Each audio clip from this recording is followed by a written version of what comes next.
So, one last little thing. Yep. So one of these events that I talk about, I've, for years now, have had this vision. And this is where I'm going to go back to my having the excitement to say it. It's like it would involve somebody like Esther. It's an event where we get together and we have a little cooking class. And we sit down at the table and eat and have a elevated conversation around your inner being or whatever that is. People do that all the time, and that's what an art class is. Everyone's tuned in, tapped in, turned on. If they're having any fun at all at it, you just can't hardly get together with anybody without doing what you're describing. Everyone has an Abraham. Everyone is an extension of source energy. You find something that you like to do, and you'll tap into that clarity and that knowledge and that synergy, and you'll attract other people that are harmonic with you. You can't miss that.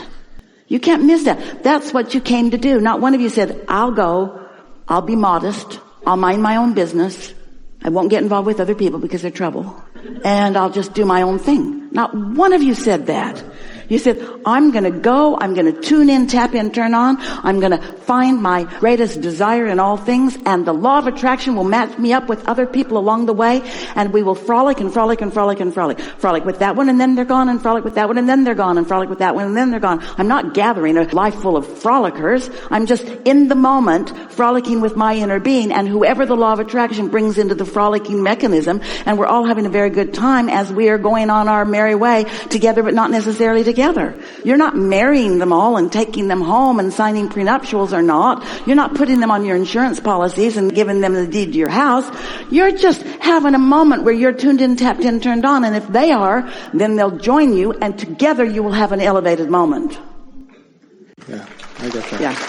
Yeah. Enough? Okay, almost. So, I'm starting this new little business venture where I'm taking this. You think it's your own business, but you're involved in the parts of it that you don't know, so you're messing it up. You're messing it up by trying to think the thoughts that aren't in your bandwidth yet. You see how this works? When you try to think the thoughts that aren't in your bandwidth yet, then it makes you feel insecure or like yearning. But if you think the thoughts that are in your bandwidth, then it feels really good, and then you move, and then you move, and then you move, and the thoughts move along with you. The ideas come to you, and the people come to you, and everything fills it in. Just don't get ahead of yourself. And you get ahead of yourself every time you think, I need to do something that you don't just feel compelled to do. Did you hear that story that our friend opened with? Melvin, is that your name? Melvin? Melvin told us the story that is about everything that happens. As you listen back to his story, he saw it. Now, we interrupted him and said, well, you had thoughts before. You had that bell-ringing thought. But by the time that picture came to him, he knew. There was no turning back. He was being called. He was so called that it had to be now. They had to go then. He even knew where to go. He knew where to go. Of all the places that he could go, he knew where to go because he was on that thread that his inner being knew about. Your inner being knows where you are in relationship to everything you want, and will lead you, hear these words, along your path of least resistance, which means, first of all, there are many paths that could get you there, but it doesn't matter. Your resistance is the reason that your inner being is calling you the way it is calling you. Because your inner being is bringing you up a bandwidth, up a bandwidth, up a bandwidth, up a bandwidth, up a bandwidth. We have not had this conversation before. Are you getting it? People are so eager to jump into action. Do you know why? Because you've had so many experiences where you have really wanted to jump into action. So you know exactly what we're talking about, but you can't force that. You can't say, I want to feel the way I felt about that, about this, because you have a whole different set of combined thoughts about that. But if you trust the process, if you know it has to be, if you know that you are going to get there, if you don't have time shortage consciousness, if you know that the law of attraction is real, do you? Do you know that you have an inner being? Do you? Do you know that you've launched rockets of desire and that there is a vibrational version of all the things that you want? Some of them that you will recognize and some of them that you don't even know you want. Because what happens in your vortex is those components become cooperative with each other, and your creations, when they combine, become even more magnificent than you were able to dream them. It's like making the cake. Do you taste the flour? No, you just put it in. Do you eat a little bit of the raw egg? No, you just put it in. Do you eat the sugar? Well, Esther does, but you just put it in. You don't try to make each ingredient of the cake be the best thing that you've ever eaten. You put it all in and you make a cake. And when it all mixes together, it's really, really satisfying. And that's what your vortex is full. It's full of flour and eggs and all kinds of stuff. And it's in the process of becoming something that you'll know when you see it.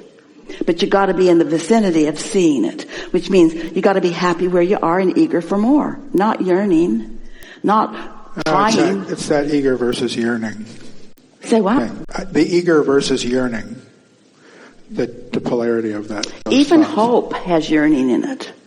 A belief is a thought that you continue to think. You can believe things wanted or not things wanted. And knowing is strong too, but you can know unwanted and know wanted too.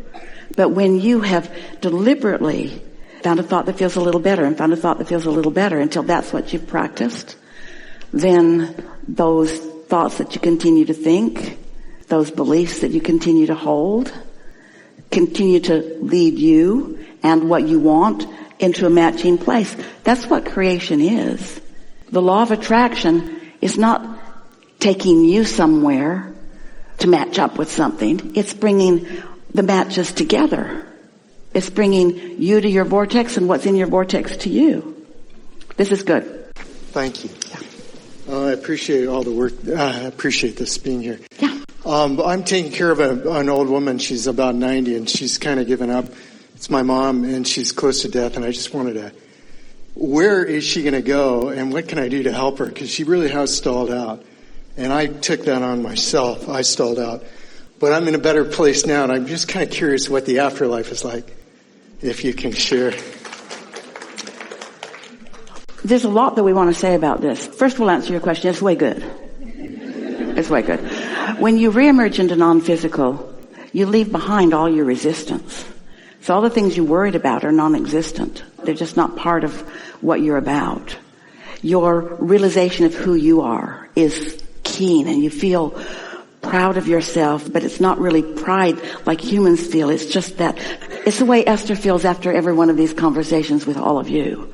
Once she's on the airplane and she's headed back to where she's going, and she just thinks, it could not have been any better. And that's what it feels like when you reemerge into non-physical. It's like satisfaction on steroids. It's just delightful, you see.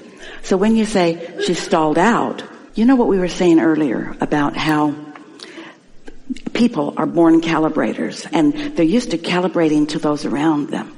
They're really used to calibrating to family and what people think about it, all the things that people think about death and all the things that people think about how I'm going to miss you and all that. That's all part of what humans are sort of calibrating to. And so when you realize that someone is no longer frisky about this experience, then what's keeping them from being frisky about what's coming next? Because they are being called. Many years ago, Esther was allowing people to call and talk to Abraham on the telephone. And so there was a woman who called once a month, and she had always had 2 sessions back to back with a 15-minute segment of refreshment between them. She was a psychiatrist. She had all of the letters behind her name. She had been doing all of this, and she was a very strong teacher, healer. Lots of people benefited by engaging her. So when she talked to us, she talked about her personal things, because you're always a little blind to what's up with you. But sometimes she would talk about someone that she was wanting to help too. On this one particular day, she said what you said. My father, she said, about that age, stuck like that. What's the holdup? And we said to her that a really often thing that happens is that when someone is ready to make their transition and there are people gathered all around them, they don't go until everybody goes to dinner, and then off they go. She said, well, what am I doing wrong? We said, you're not doing anything wrong. This isn't yours to do. Oh, that made her feel so much better. This isn't yours to do. You're not monkeying up the works here. There's not something going on that you are the reason for. And so then She took her segment of refreshment, and when she came back, her father was gone. The hospital called.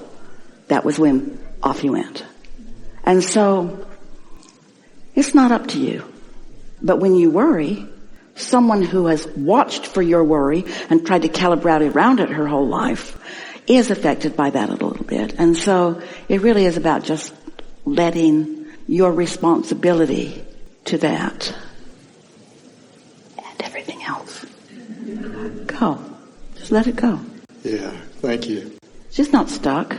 She's taking her time. She's not stuck. Easy does it. She's not stuck. She's waiting for the perfect timing. She's not stuck. She's being called. She's not stuck. She's pondering. You know she's a thinker. Even when she looks unconscious to you, she's a thinker. Yeah. If you like this video, don't forget to subscribe, and see you in the next